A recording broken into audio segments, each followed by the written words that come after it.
Quando o Tiago continua, no versículo 3, ele coloca o ponto final do que ele começou no 2. Pois vocês sabem que a prova da sua fé produz perseverança. Então Tiago não dá uma ponta solta. Tiago não fala assim, olha, vocês têm que se alegrar porque vocês precisam se alegrar. Simplesmente por isso. Simplesmente se alegram. Vocês estão passando por provações? Se alegrem. Tende isso como motivo de grande alegria. Não é isso que Tiago está dizendo. Não é essa a ideia que ele está trazendo aqui nessa carta.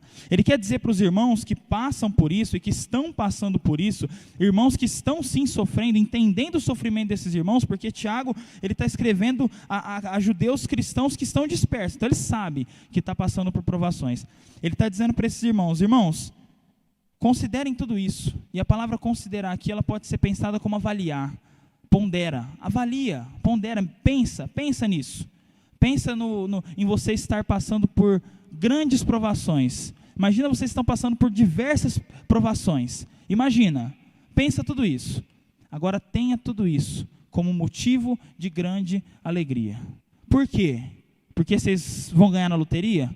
Porque vocês vão fugir da perseguição? Porque vocês vão ser salvos da perseguição? Porque vocês não vão morrer? Vocês não vão apanhar? Não é isso. Porque vocês sabem que a prova da sua fé ela tem resultado. O fato de passar por provação vem com outras coisas. Ela acarreta em outras coisas. Ela se desdobra em outras coisas. Ela leva a um fim. Qual é esse fim? A perseverança. E a perseverança, aqui, ela não é simplesmente você continuar. A perseverança não é você não desistir. Não desistir, muita gente não desiste. A perseverança é um caminhar diário, contínuo, é todo dia.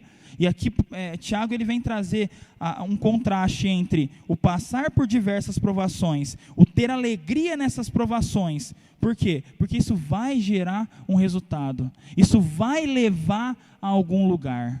Isso vai ter um resultado, claro. É uma promessa isso de que vai acontecer.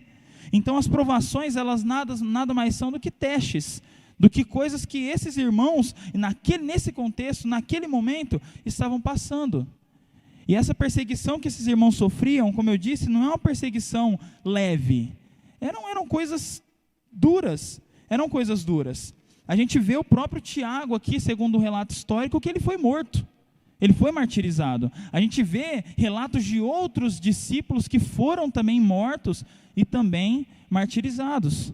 Então, as provações que Tiago traz, logo no começo da carta dele, são provações pesadas. Tiago está interessado em trazer a esses irmãos um estímulo para além daquilo que eles estão enxergando. O que eles estão vendo? Eles estão vendo provações, eles estão vendo perseguição, eles estão vendo morte, eles estão vendo nem lugar para onde ir.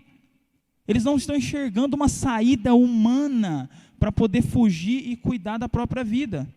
E Tiago vem e traz exatamente isso. John MacArthur diz assim que a resposta humana natural para as provações não consiste em se alegrar. Portanto, o cristão deve assumir o compromisso sério de enfrentar as provações com alegria. E aqui não tem a ver com sentimentos, não tem a ver com aquilo que aqueles irmãos estavam sentindo, até porque, imagina só, alguém correndo risco de vida, alguém correndo risco de morrer a qualquer momento, dependendo do sentimento para poder se alegrar com as provações, não tem sentido. Então a intenção de Tiago aqui é ir além disso, é um compromisso sério que o cristão naquela ocasião, e nós hoje, precisamos ser com Deus, de se alegrar diante das diversas provações.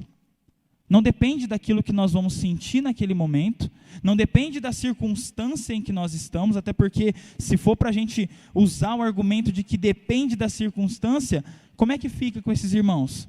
A circunstância deles aqui não eram favoráveis. Nós com certeza estamos numa circunstância muito melhor do que a deles. Nós com certeza estamos aqui correndo muito menos risco de vida do que aqueles irmãos. Então imagina só, Tiago ele vem trazer um estímulo para esses irmãos a passarem pelas provações com alegria, dizendo que não depende da circunstância. E não depende mesmo.